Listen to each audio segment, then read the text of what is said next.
할렐루야.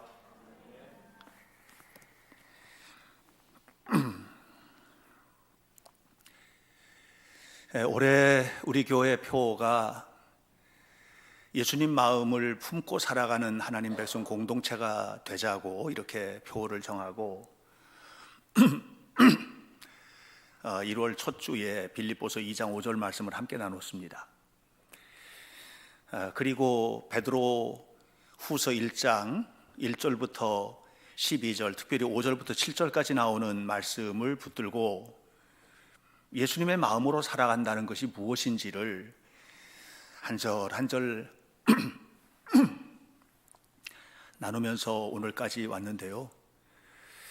오늘은 이 부분에 대해서 좀 마무리를 짓는 말씀을 나누려고 합니다. 다음 주부터는 코로나19 때문에 무너져버린 세상, 특별히 우리 영적 생활에서 예배, 또 안식일, 주일, 이 부분이 너무나 황폐하게 지금 되었기 때문에 성경에서 말하는 이 안식일, 주일, 예배가 무엇인지에 대한 이야기들을 함께 나누는 시간을 한 10주 동안 가지려고 생각을 합니다. 제가 이런 주제를 가지고 함께 나누는 이유는 하나님께서 우리에게 원하시는 것이 무엇인지를 너무나 분명하게 알고 있기 때문입니다. 그것은 우리 현대교회 성도들은 물론이고 이 땅의 모든 그리스도인들이 풍요롭게 사는 것입니다. 하나님의 풍성함이 넘치도록 이렇게 가득한 삶을 살아가기를 하나님은 원하십니다. 하나님은 우리가 이 땅에서 살아가는 동안에 풍요로움을 누릴 수 있는 모든 것들을 이미 허락해 주셨습니다. 그러나 여러분들이 잊어서는 안 됩니다.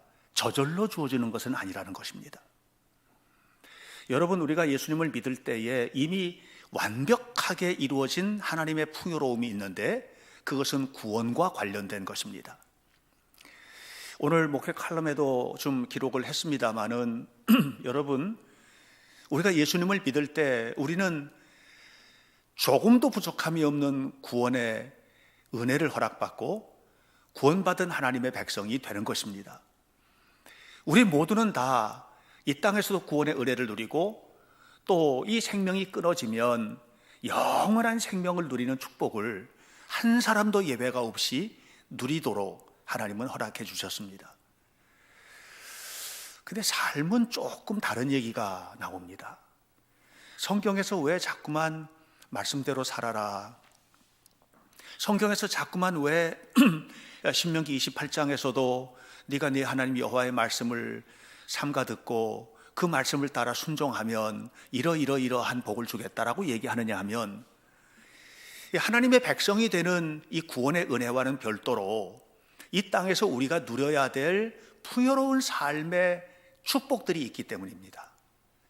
이것은 그냥 누리는 것이 아니고 우리가 애쓰고 힘써서 마치 천국을 침노하듯 해야 되는 부분이 있다는 것입니다. 그래서 사도 베드로는 생명과 경건에 속한 모든 것들이 우리에게 주어졌다, 이렇게 3절에서 베드로후서 1장 3절에서 이야기를 하면서 이 생명과 경건에 속한, 다시 말하면 우리가 구원에 관한 것은 물론이고 이 땅에 살면서 누려야 할 모든 귀한 축복들을 누리기 위하여 믿음을 가지고 있다, 이렇게만 말하지 말고 믿음에 덕이 있는가를 생각하라. 덕이 하나님을 아는 지식으로 충만한가, 거기에 근거하고 있는가를 생각하라. 그리고 지식의 절제를, 절제의 인내를, 인내의 경건을, 경건의 형제의 우애를, 그리고 그리스도인들의 삶의 가장 소중한 사랑으로 풍성한 삶을 살고 있는가. 만약에 그렇다면 하나님이 약속하신 풍요, 이 땅에서 우리에게 이미 주기로 약속하신 모든 풍요로운 축복들을 누리게 될 것이라는 얘기를 하고 있습니다. 하나님의 축복이 하늘에로부터 쏟아지는데 그 축복이 삶에 넘실거리도록 해주겠다는 것입니다. 이것은 과학이 아닙니다. 과학은 우리에게 그런 걸 약속하지 않습니다. 여러분, 이런 약속은 정부가 하는 것도 아니고 직장에서, 회사에서 우리에게 보장해주는 약속도 아닙니다. 하나님이 하시는 일입니다. 여러분, 믿음은 과학이 아닙니다. 과학은 우리의 삶을 풍요롭게 만들고 편리하게 만드는 것은 맞습니다. 예를 들면 여러분들이 지금 의자에 앉아 계시잖아요. 의자에 앉아 계시는 것도 요즘은 그 인체과학적으로 의자를 만들어서 어떤 의자 시스템을 가지면 가장 편안하게 업무에 충실할 수 있을까, 이런 것을 연구해서 의자를 디자인하고 만듭니다. 요즘에 최근에 나오는 이 전기자동차, 이 테슬라라고 하는 회사에서 나오는 전기자동차는 심지어는 손을 이렇게 문을 여는 손잡이도 안으로 쏙 집어넣었대요. 왜냐하면 공기 저항을 그만큼 줄이기 위해서랍니다. 과학은 우리를 어떻게 하면 편리하게 세상에서 살 수 있게 할지에 대해서 끊임없이 연구를 합니다. 그런데 이 과학은 결정적으로 어느 순간인가 아무것도 아닌 게 됩니다. 예를 들면 여러분, 암이 걸린 사람이 한계에 딱 부딪혔어요. 그러면 이 암이 걸린 사람의 과학이 치료합니다. 그러나 어느 정도까지만이지 결정적으로 모든 것을 보장해 주지 못합니다. 최근 들어서 우리 성도들 가운데서 어려움 당하는 분들이 계신데, 심리적으로 갈등을 겪거나 정신적으로 무너지거나 삶의 어려움을 겪는 이런 분들이 있는데, 과학은 거기에서 속수무책입니다. 아무것도 해주지를 못합니다. 물론 심리학자들이, 정신과 치료사들이, 이제 의사들이 그 부분을 이렇게 만져줘서 갈 방향을 제시를 하는데, 모든 것을 다 해결해 주지 못하고 있다고 하는 데 있어서 우리의 안타까움이 있는 것입니다. 결국은 과학은 최종적으로 해답이 되지를 못합니다. 과학사전을 여러분 뒤져보십시오. 과학사전에 사랑이라는 단어를 해결해 줄 수 있는 질문에 대한 대답은 없습니다. 믿음, 희망, 죄, 용서, 이런 것에 대한 해답은 과학사전에서 찾아볼 수 없습니다. 과학사전을 찾아보면 예를 들어서 E는 MC 제곱, 이게 이제 상대성, 아인슈타인의 상대성 이론의 기본 공식인데, 이것이 무엇인지에 대해서는 여러 페이지를 할애해서 설명을 합니다. 근데 우리는 그것 아무것도 모릅니다. 우리의 삶에 필요한 것은 E는 MC 제곱이 아니라 사랑이 무엇인지, 무너진 내 삶을 어떻게 희망을 갖도록 세워줄 것인지에 대한 문제인데, 결국은 과학은 무신론이기 때문에, 하나님을 인정하지 않고 있기 때문에 눈에 보이는 것만 가지고 얘기하니까 결정적으로 우리에게 모든 것을 해결해 주는 그 해답이 아니라는 것입니다. 결국은 이 문제는 어디에서 해답을 얻느냐? 믿음이거든요. 믿음. 하나님께서 하나님 앞에 서야, 하나님 앞에 섰을 때 무너진 내 마음을 하나님의 손이 잡아주시고, 내 마음을 일으켜주시고, 나를 새롭게 하시고, 아무리 절망스러운 구덩이 속에 빠졌다 할지라도 주님을 바라보면서 다시 빛 가운데 서는, 바로 이것이 우리의 삶을 새롭게 하는 힘이라는 것을 여러분 기억하시길 바랍니다. 과학을 부정하는 것이 아닙니다. 결정적으로 오늘 우리들에게 필요한 것이 무엇인지에 대해서 성경은 너무나 정확하게 우리에게 알려주고 있다는 얘기를 하는 것입니다. 요셉이 애굽에 팔려갔습니다. 애굽에 팔려가서 종살이 합니다. 요셉이 그곳에 가서 종으로 잘 사는 방법에 대한 어떤 이론을 가지고 세워진 게 아닙니다. 하나님 아니었으면 무너지는 겁니다. 여호수아가 여리고성을 무너뜨릴 때 7번을 매일마다 돌고 마지막 날 7바퀴를 돌고 소리를 질렀더니 여리고성이 무너지고 가나안 땅을 향한 그런 첫 발걸음을 옮겨 딛게 되는데, 그렇게 할 때 여호수아가 과학적인 논리를 가지고 한 것이 아닙니다. 하나님을 믿는 믿음이었죠. 여러분, 오늘 우리들에게 절대적으로 필요한 것이 있습니다. 그것은 믿음입니다. 베드로가 우리에게 이야기하는 것입니다. 믿음이라는 것이 뭐냐?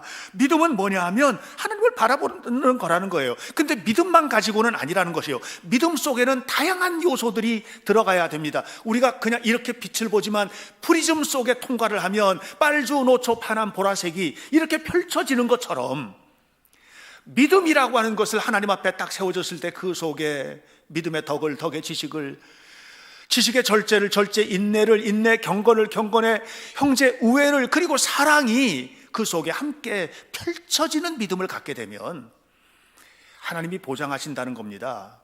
이 땅에 사는 동안에도 풍요로움이 넘치는 삶을 살게 될 것을 말씀해 주시고 계시는 거예요.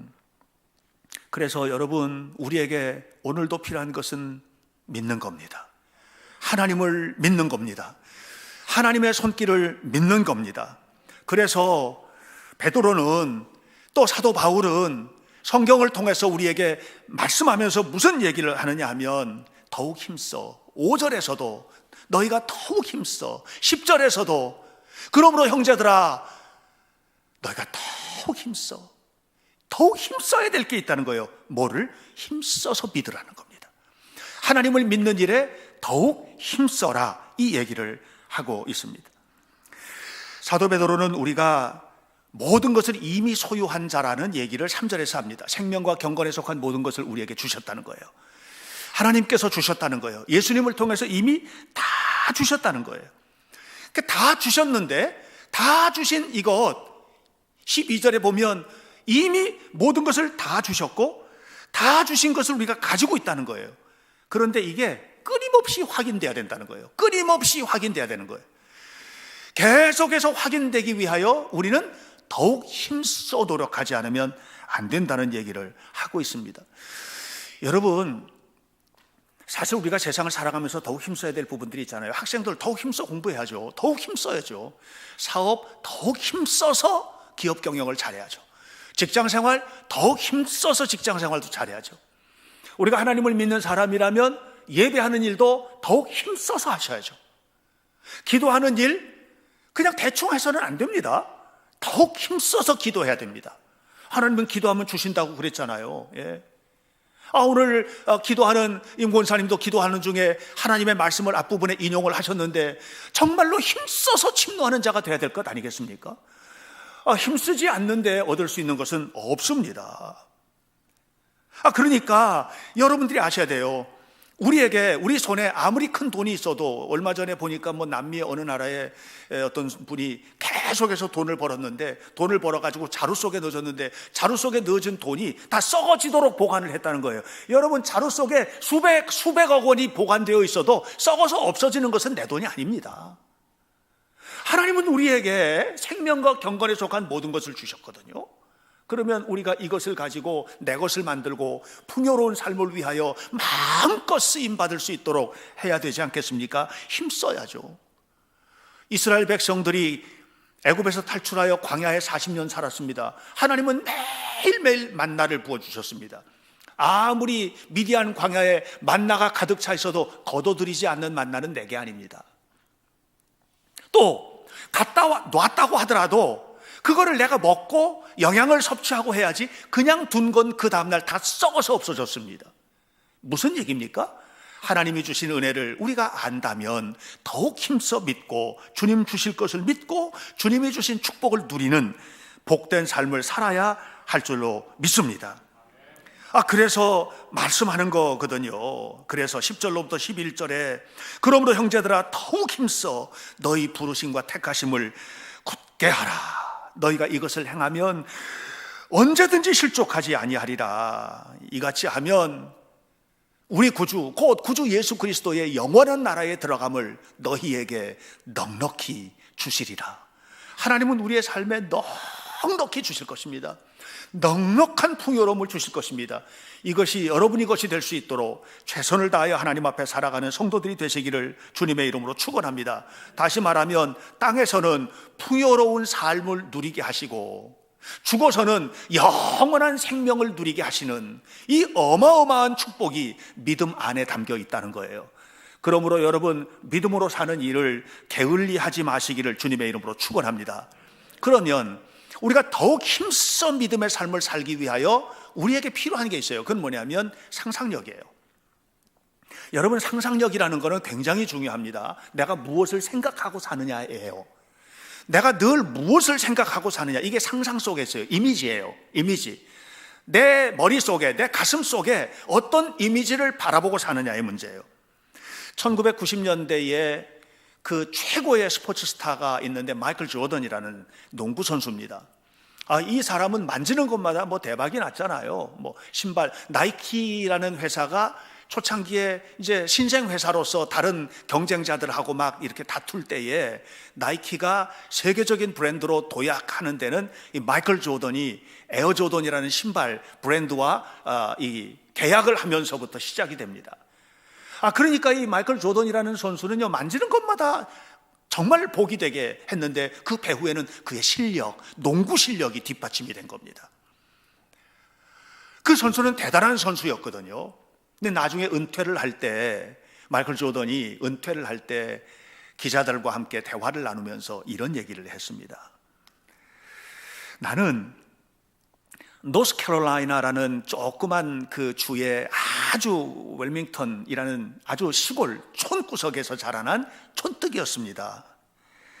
그런데 내가 세계적인 도시 시카고의 주인공이 되었고 세계의 주인공이 되었습니다. 그 출발이 뭔 줄 아십니까? 이렇게 물어요. 그 출발이 뭔 줄 아십니까? 그러면서 Start with hope. Start with hope. 희망에서 출발한 것입니다. 내가 어렸을 때 내가 가진 희망은 성냥 한 개피 정도였습니다. 근데 이 성냥 한 개피에 불이 붙어서 이 희망을 키워가서 온 세상을 마이클 조던으로 불붙게 했습니다. 출발은 Start with hope. 희망에서 출발했다는 거예요. 이게 뭐예요? 이미지예요. 뭘 보고 살았느냐는 거예요. 그래서 이 희망 때문에 남보다 더 열심히 노력했고, 이 희망 때문에 남보다 더 열심히 기도했고, 이 희망 때문에 남보다 더 열심히 최선을 다했고, 이 희망 때문에 포기해야만 하던 순간들이 너무 많았지만 결단코 포기하지 않았고, 그래서 이 희망을 키워서 온 세상을 마이클 조던의 불바다가 되게 했다는 얘기를 하는 거예요. 여러분, 상상력이 이렇게 중요합니다. 상상력은 우리의 믿음입니다. 예수님을 바라보는 것입니다. 늘 주님을 머릿속에 담고 사는 것입니다. 마음속에 믿음으로 살면 주님 주신다고 했으니까 믿음으로 사는 거야, 믿음으로 행하는 거야, 이렇게 생각하고 사는 것입니다. 여러분, 이 상상력이 좋은 쪽이든 나쁜 쪽이든 결정을 내려버리거든요. 무엇을 바라보고 사느냐에 따라서 그 사람의 인생이 결정이 되는 겁니다. 우리에게는 하나님이 이미 꿈을 주셨고 하나님이 우리에게 모든 것을 주셨기 때문에 하나님이 다 주셨다, 나는 하나님을 믿고 그 믿음을 삶으로 표현하면 돼. 최선을 다해서 주님을 따라 살아야지, 최선을 다해서 죄 짓지 말고 살아야지, 최선을 다해서 하나님 이끄시는 대로 살아야지, 최선을 다해서 예배하며 살아야지, 최선을 다해서 기도하며 살아야지, 하나님 약속하신 것이 내 삶 속에 이루어질 수 있도록 살아야지. 이렇게 하면서 주님을 바라보고 그 상상력을 가지고 살 때 놀라운 축복을 누릴 수 있게 되는 것입니다. 그 믿음 때문에 실패를 이기는 거예요. 세상에 실패하지 않고 사는 사람은 아무도 없어요. 그 믿음 때문에 실패를 이기는 거예요. 그 믿음 때문에 나에 대한 손가락질도 이기는 거예요. 살다 보면 누군가가 나에게 모욕을 주거나 힘든 일을 만나게 하거나 이렇게 할 수 있잖아요. 믿음이 아니면 이겨낼 수 없는 거예요. 믿음 때문에 이기는 거예요. 믿음으로 살아가야 하는 것입니다. 그래서 베드로는 말하는 거예요. 더욱 힘써 믿어야 한다. 힘있게 믿어야 된다. 주님을 바라보고 살아야 된다. 네 마음속에 이 주님에 대한 상상력, 주님이 주실 축복에 대한 상상력으로 가득하게 해야 된다는 것을 이야기를 하고 있는 것입니다. 5달란트 받은 사람, 성경에 보면 달란트 비유에 5달란트 받은 사람 얘기 나오잖아요. 5달란트 받은 사람은 5달란트 때문에 축복을 받은 게 아니에요. 그 마음속에 있는 상상력, 뭐냐 하면 주인은 좋은 사람이라는, 내게 5달란트를 준 주인은 좋은 사람이라는, 그래서 최선을 다해야 되겠다는, 그 최선을 다했잖아요. 그 5달란트를 더 남겼거든요. 주인이 어떻게 했어요? 그것도 네 것이 되어라. 그래서 10달란트가 그의 것이 되었어요. 5달란트 받은 자는 최고로 받았기 때문에 아니에요. 2달란트 받은 자도 똑같은 생각을 했어요. 2달란트밖에 못 받았어요. 5달란트 받은 자에 비하면 3개나 부족해요. 그럼에도 불구하고 이 사람의 마음속의 이미지는 뭐냐 하면 주인은 나에게 이렇게 좋은 것을 주는 분, 그래서 최선을 다한 것이고요, 2달란트를 더 남기고 그것까지 그의 것이 되었어요. 그런데 1달란트 받은 사람은 그의 마음속의 이미지가, 상상력이 전혀 다른 것이었습니다. 주인은 인색한 사람, 저는 5달란트, 이 사람은 2달란트, 나는 1개밖에 안 주는, 심지도 않은 곳에서 거두려고 하는 사람, 이런 상상력이 그로 하여금 아무 일도 하지 않게 만들었고 있는 것까지 빼앗기게 만든 거예요. 여러분의 삶 속에 이미 주어진 것들, 생명과 경건에 속한 것들, 이미 주어진 예수님의 능력, 이미 주어진 성령의 능력, 이미 주어진 축복들을 아무것도 아닌 것으로 만들지 마시기를 축복합니다. 여러분에게는 이미 많은 것을 주셨어요, 하나님이. 그걸 가지고 하나님께서 더 주시리라, 하나님께서 풍성하게 주시리라, 하나님께서 넉넉하게 내 삶을 세워주시리라는 이런 상상력을 가지고 꿈꾸면서 살아갈 때에 반드시 하나님의 영광을 드러내게 될 줄로 믿습니다. 우리가 살아가는 삶에는요, 행복보다도 불행의 조건들이 훨씬 많은 거 아십니까? 여러분, 살면서 늘 좋은 것만 경험하고 사셨습니까? 그거 아니잖아요. 어떤 사람이 건강하게 살았어요. 그런데 어느 순간인가 아주 심각한 병이 걸렸어요. 이건 뭐냐면 편안한 내 삶 속에 잡음이 들어온 거예요. 이걸 노이즈라고 이렇게 말할 수 있어요. 노이즈라는 영어는 우리말로 잡음이라고 말할 수 있는데, 그것은 마치 라디오를 틀을 때 소리가 좀 잘 들렸으면 좋은데 지지지지지지지지 가는 소리가 들리는 것 같은 그런 나쁜 것이 내 인생에 들어온 거예요. 이걸 노이즈라고 할 수 있어요. 여러분, 우리의 삶에는 이런 것들이 정말 많이 들어옵니다. 우리를 너무너무 힘들게 하는 요소들이 많아요. 성공을 꿈꾸고 살았는데 어느 순간에 노이즈가 왔어요. 실패한 거예요. 시험 치면 합격할 줄 알았는데 노이즈가 들어온 거예요. 불합격한 거예요. 네. 가정이 결혼하면 행복하게만 살 줄 알았는데 부부관계가 무너져요. 노이즈가 들어온 거거든요. 예. 직장 생활에 희망을 가지고 직장 생활을 시작을 했는데 그 직장 생활에 갔는데 인간관계 무슨 여러 가지 일들 때문에 너무너무 힘든 일들이 벌어진 거예요. 노이즈거든요. 삶의 노이즈. 여러분, 주님과 함께가 아니면 이겨내기가 어렵습니다. 주님께서 우리와 함께 하셔야 되는 거예요. 예. 그런데 우리는 이미 그런 훈련을 잘 받고 살았어요. 우리 민족성 자체가 그래요. 잡초처럼 살았거든요, 우리 민족은. 서양 음악이 가지고 있는 특징은 뭐냐? 서양 음악은 이런 거거든요. 피아노 독주회나 이런 데 가보셨습니까? 아주 작은 스몰 그룹, 작은 그룹의 피아노 독주회나 아니면 실내악 연주나 이런 데 가면은요, 쥐죽은 듯이 조용해야 돼요.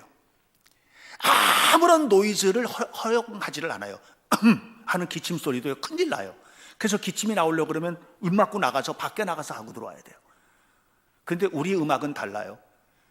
작은 그룹에서 모여서 하더라도 그 속에는 노이즈가 얼마나 풍성한지 몰라요.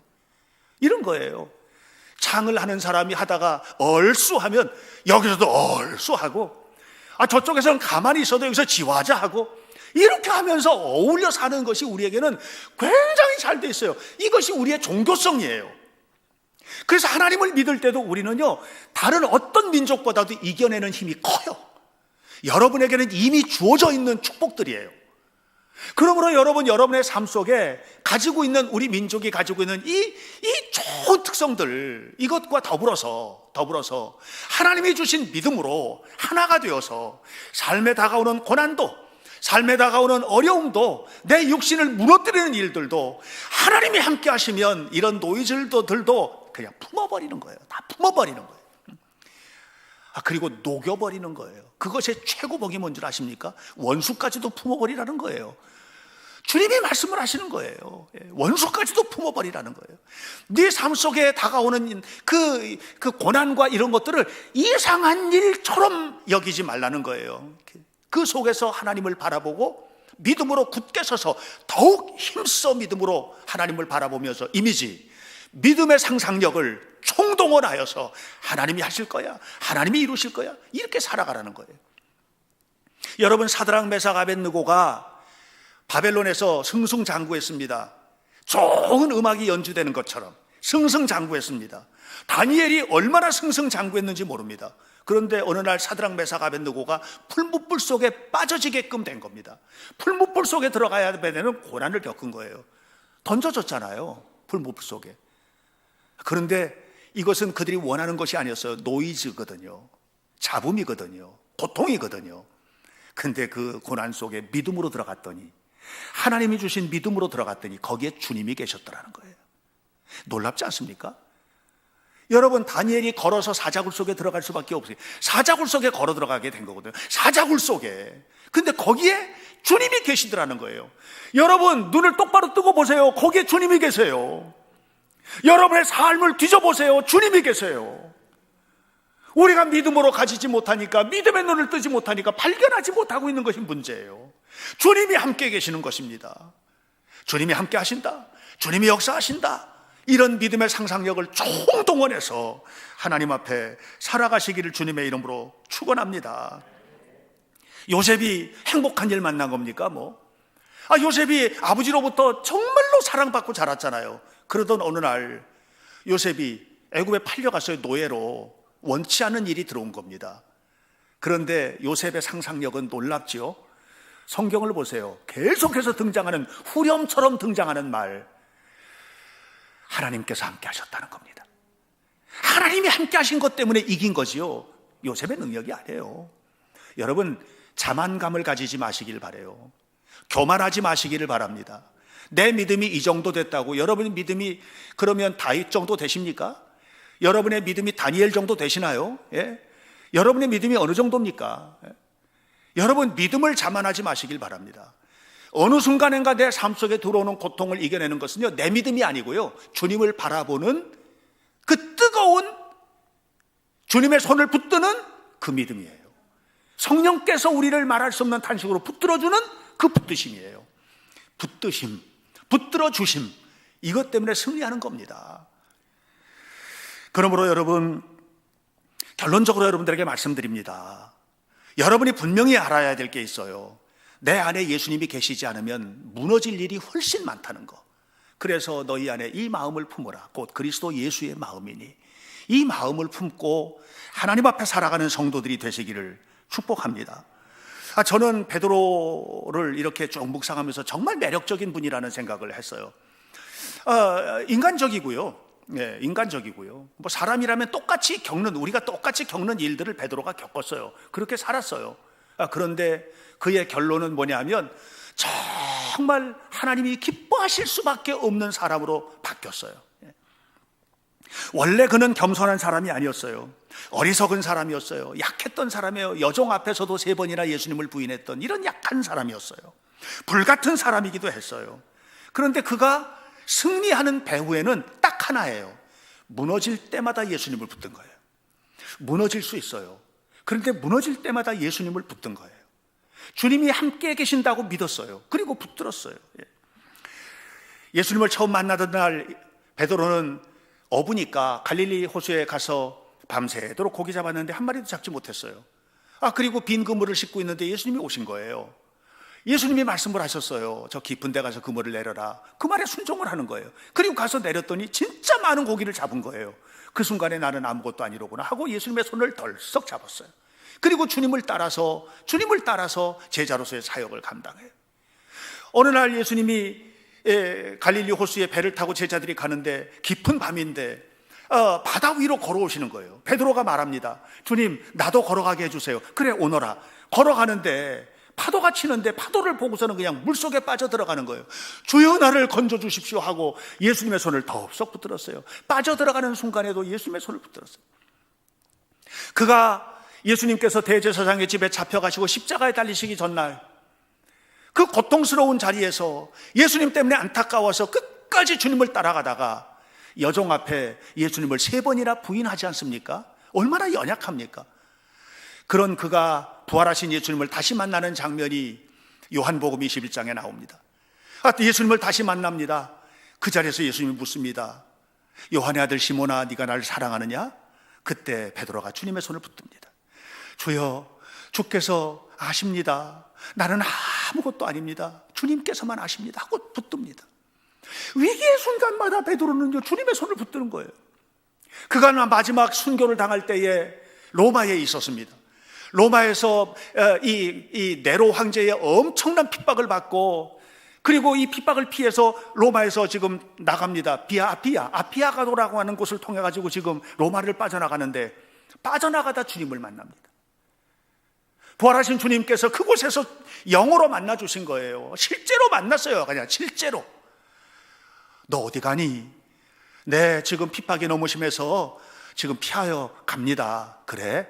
근데 주님은 어디 가십니까? 네가 버리고 온 로마의 성도들을 위하여 나는 로마에 가. 그 순간 덜컹 가슴이 내려앉아. 그리고 주님의 손을 붙들고 다시 로마로 돌아갑니다. 그리고 순교를 당하잖아요. 바티칸 언덕에서 순교를 당합니다. 지금 바티칸 대성당은 바로 베드로가 순교당한 자리에 세워진 교회거든요. 바티칸에서 십자가에 거꾸로 못 박혀서 그 고난을 참고 주님의 손을 붙들고 승리합니다. 여러분, 위험한 순간이 오면 주님의 손을 붙드십시오. 이게 믿음입니다. 고통의 자리가 오면 주님의 손을 붙드십시오. 이게 믿음입니다. 그런데 예수님의 마음을 품지 않고 어떻게 주님의 손을 붙듭니까? 발버둥을 치잖아요. 힘든 일이 오고 속상한 일이 오고 고통스러운 일이 오면 발버둥을 치시잖아요. 주님의 손을 붙들어야 이기는데 발버둥을 치면서 늪 속에, 고난의 늪 속에, 고통의 늪 속에 빠져들어가 버리고 말잖아요. 이게 안타까운 거예요. 저는 우리 주님께서 베드로를 통해서 지금 이 얘기하는 것은 그것을 안타깝게 보시는 거예요. 주님을 붙들어야 이길 텐데 열심히 공부해라, 열심히 사업해라, 열심히 직장 생활도 해라, 열심히 부부가 살아라, 열심히 가정을 돌봐라. 그런데 열심히 예배하고 열심히 기도하는 것보다 앞서가면 안 돼. 주님을 바라보아라, 주님의 손을 붙드는 것보다 앞서가면 안 돼. 다 해결될 것 같아도 과학은 해답이 아니다. 돈이 해답이 아니다. 주님이 주셔야 해답이지. 이 얘기를 하시는 것이거든요. 사랑하는 성도 여러분, 여러분의 삶 속에 주님은 늘 함께 하시는 것을 믿으시고 주와 동행하는 복된 삶을 살아가시기를 바랍니다. 지난 10주간 동안에 걸쳐서 우리는 베드로 후서에 나와 있는 사도 베드로의 마음, 그 속에 담겨 있는 하나님이 우리를 향하신 마음들을 살펴보았습니다. 예수님을 품고 살아가는 것, 그것은 무엇이냐? 우리의 삶에 넉넉한 풍성함을 주시려고 하는 하나님의 축복의 손길임을 여러분들은 기억하셔야만 합니다.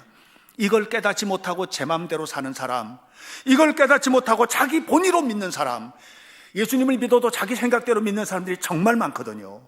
자기 생각이 주님 생각인 것처럼 말하는 사람들도 정말 많거든요. 자기 뜻대로 살아가면서 그것이 주님께서 원하시는 것인 줄로 착각하고 살아가는 사람들도 너무너무 많거든요.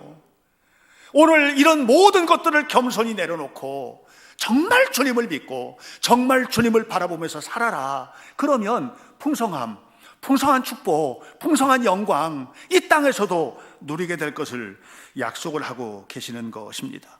여러분, 땅에서도 잘되고 장수하는 축복이 하나님의 손에서 우리에게 주어졌습니다. 이 축복을 누리시길 바랍니다. 이를 위하여 더욱 힘써 믿음으로 승리하는 성도들이 되시기를 예수 그리스도 이름으로 간절히 축원합니다. 기도하겠습니다. 살아계신 하나님, 하나님의 은혜 안에 살아가는 저희들이 되도록 인도해 주시기를 원합니다. 믿음을 붙들고 살아가게 하옵소서.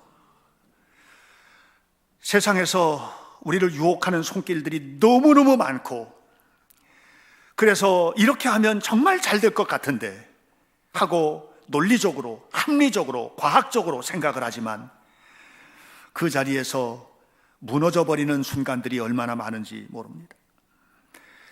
오직 믿음으로 살게 하시고, 믿음으로 착하게 살게 하시고, 믿음으로 바르게 살게 하시고, 믿음으로 온전히 살게 하시고, 믿음으로 주님 앞에 기뻐하시는 삶을 살아갈 수 있도록 도와주시고, 믿음 붙들고 최선을 다하게 하시고, 그러나 우리에게 우리의 마음속에 상상력을 총동원하여서 하나님이 축복하실 거야, 하나님이 이끌어 주실 거야, 하나님이 역사하실 것이라는 믿음을 가지고 게으르지 말고 열심을 품어 주를 섬기는 하나님의 자녀들이 되도록 도우시옵소서. 이를 통하여 우리 현대교회 모든 성도들의 삶 속에 하나님의 축복이 가득하게 하옵소서. 예수님의 이름으로 기도하옵나이다. 아멘.